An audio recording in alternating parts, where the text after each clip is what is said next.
Okay, thank you. This is Management and Leadership Theories courses. The course is prepared by Gelila International Seminary.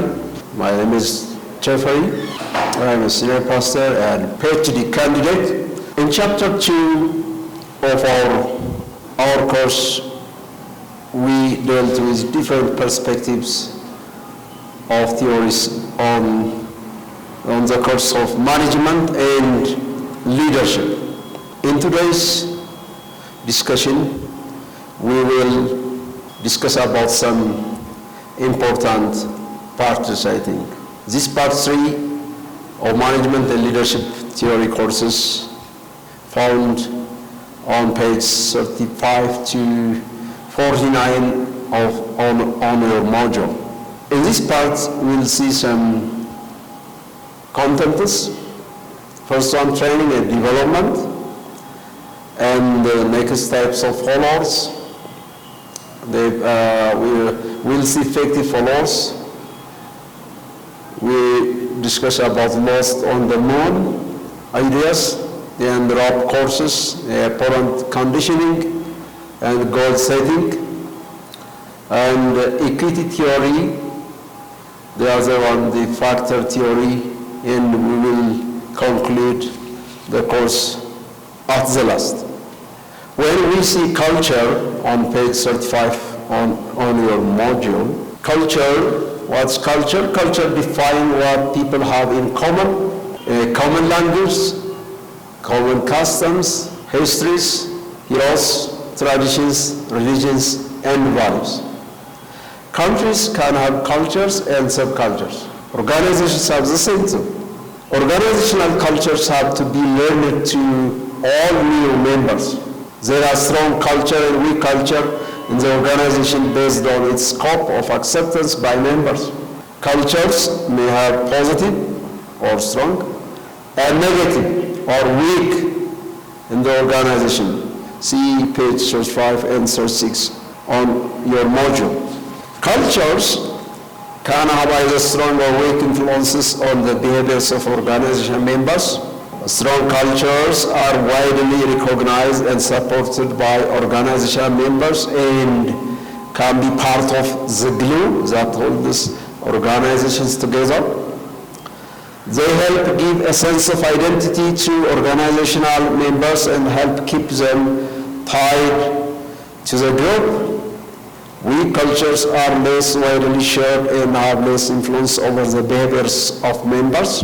Organizational cultures can have positive or negative influence on members and their organizations. Positive influences occur when the culture supports the values and ideas of the organization and when it promotes the desired performance of the organization. The next we will see the types of followers. There are different types of followers under leadership. The first one, the sheep followers. These sheep followers who are passive in their actions and uncritical in their thinking, called sheep. Sheep lack the ability to identify and solve the problems. Sheep cannot discern their problems and at the same time cannot solve the problems. The sheep followers. It looks like the idea of infants, the infant followers. The second one, the yes people followers. They call yes for everything. These type of followers are dependent in their thinking, but are active and willing to do whatever they are asked to do. For everything they are okay. So they are dependent. They are not autonomous. They are not independent. The third one, alienated followers.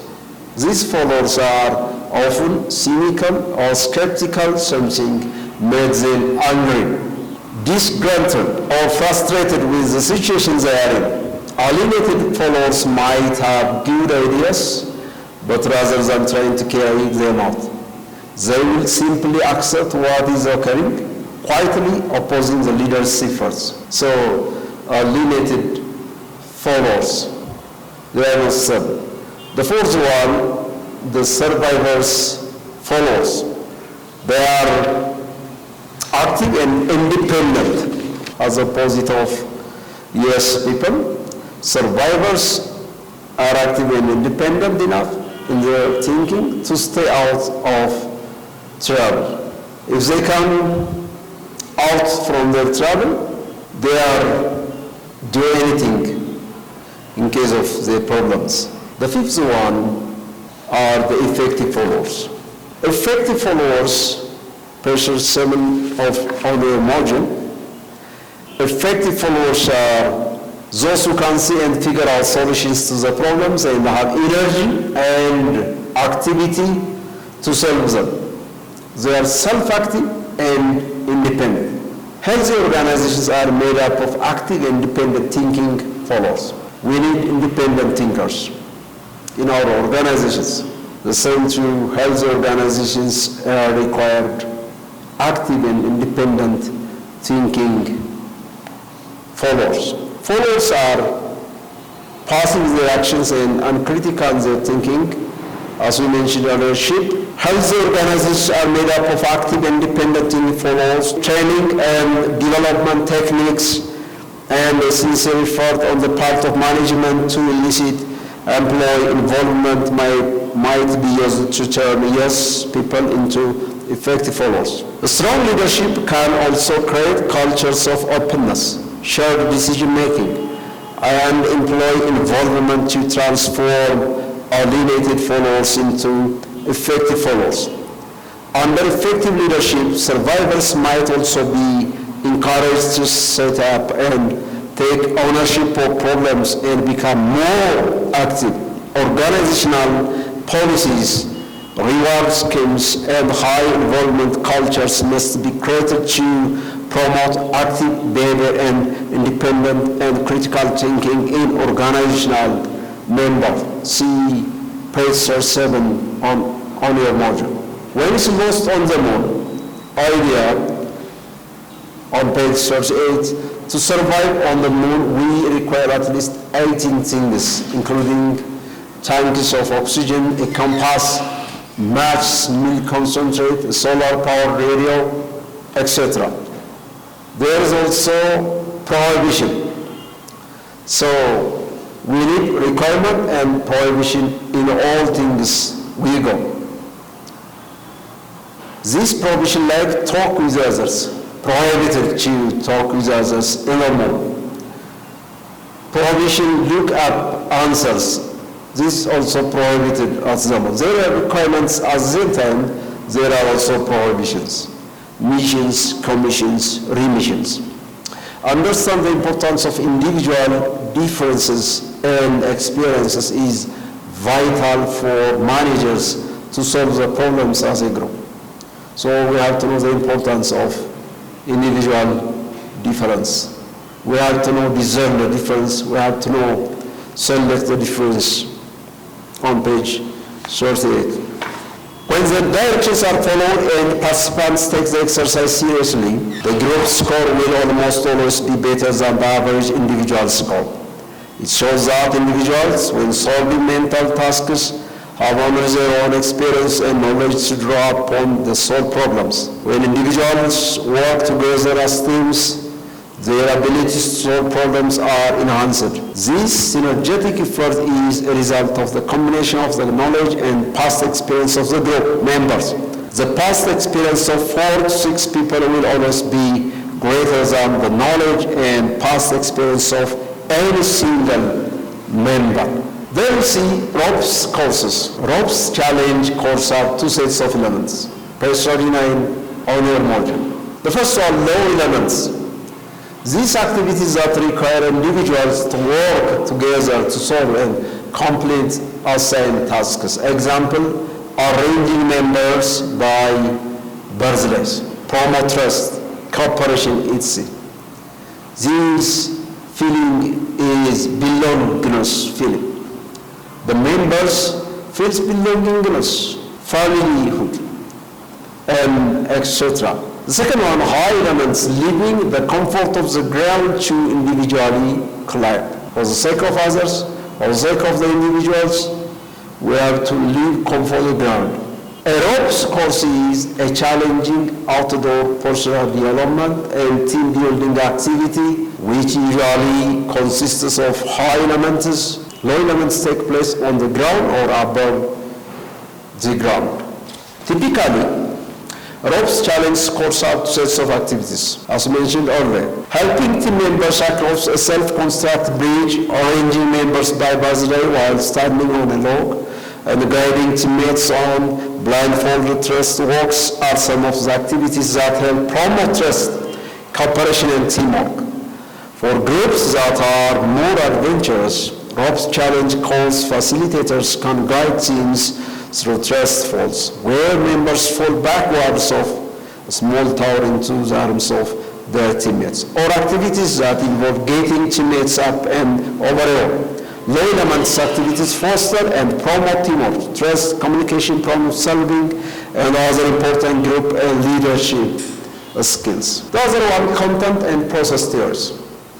Motivation is that arouses, directs, and sustains behavior.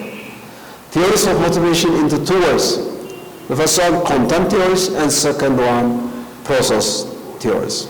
On content theories, we see focus on the things that energize and direct behavior that are internal to individuals, like job design, pay and compensation schemes, social structure, policies, and so on. On second, process theories, there's explanation, short run, and individual performance, focus on cognitive process and conscious choices of workers.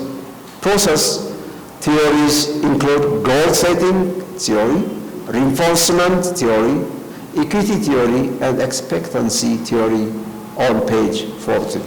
In this theory, organizations are made up of people. It is people who give them life and people who perform their work. Successfully guiding and directing workers to the attainment of individual and group goals is a big part of a manager's job. To most effectively do that, managers should be aware of why people do the things that they do. Managers should invest time learning and implementing the concepts of both content theories, with their attention on the satisfaction of human needs and cognitive focused process theories. Additional information about this concept is readily available on the web, or it can be found in common management, leadership, and organizational behaviors textbooks. The other point is operant conditioning on page 41 on your module. In this part, we need effective reward systems. According to CARE research, managers have common mistakes related with operant conditioning. Operant conditioning is how animals learn tricks and how people learn. Managers should reward for those performers based on creativity, loyalty, customer relations, open communications, and innovation.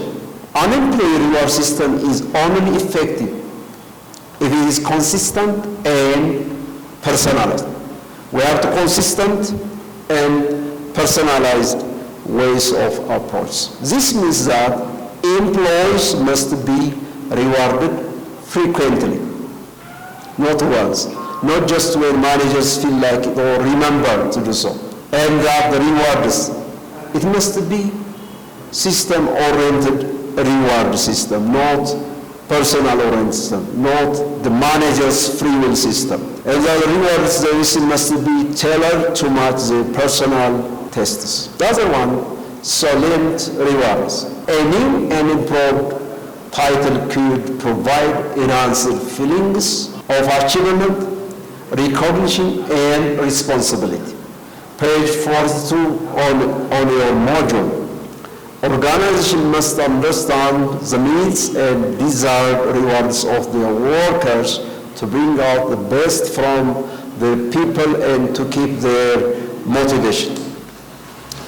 Salient rewards refers to the conditions under which reward becomes a focal consideration. And the mind of the individual. Under such conditions, the individual tends to think about the reward, become motivated to gain more rewards or make sure the flow of the reward is unobstructed.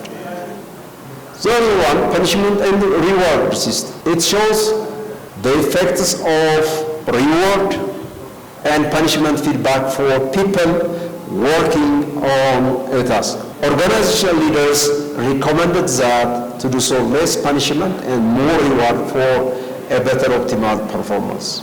So we need less punishment and more reward approach for a better optimal performance and effectiveness. Every once in a while, this presentation is prepared by Gelila International Seminary. Educators discover an exceptional technique for teaching students new concepts or ideas. Once the technique has been proven consistent and effective, it is usually filed away for future use with new groups of students. One of the most effective and exceptional techniques to address management education in the past 2 decades has recently fallen out of favor with management educators. It was so effective because a punishment system punishes people who do not perform the desired behavior. It would communicate that the behavior is obligatory because a reward system rewards people who perform the desired behavior. It communicates that the behavior is voluntary. The other important point is the goal setting. Goal setting is a process that starts with careful consideration of what you want to achieve and ends with a lot of hard work to actually do it. In between, there are some very well-defined steps that transcend the specifics of each goal. Knowing these steps will allow you to formulate goals that you can accomplish. Goal setting theory helps give explanation to why people hold or to do or fail to meet their resolution. It should be motivating, specific, challenging, accepted, and provide feedback. Goals that are challenging are more motivating than goals that are too hard or too easy. So we have to choose challenging, motivating approach than the hard or the simple approach. The other one, the equity theory. Equity theory is a theory of motivation that suggests the employee motivation at work is driven largely by their sense of fairness. Equity theory has many implications.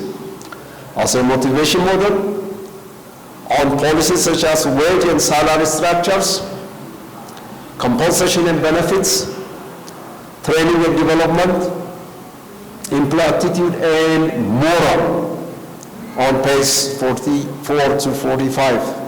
Employees create a mental ledger of the inputs and outcomes of their job and then use this ledger to compare the ratio of their inputs and outputs to others. Let's read on our module page 44. In many organizations, questions and talk of pay and compensation among coworkers is also taboo. Workers intentionally avoid discussing the subject with coworkers and managers, often try to keep the pay and compensation of organizational members known only by those involved in payroll-related functions. The reason for keeping pay and compensation a secret is probably less about being inappropriate and rude and more about keeping workers motivated, productive, and feeling that they are being treated fairly and equitably. The other point is two-factor theory. Satisfaction and dissatisfaction are the two opposite ends of a single continent. According to Frederick Horsberg's articulation, in his conclusion he argued, everything may have not opposites, may be some.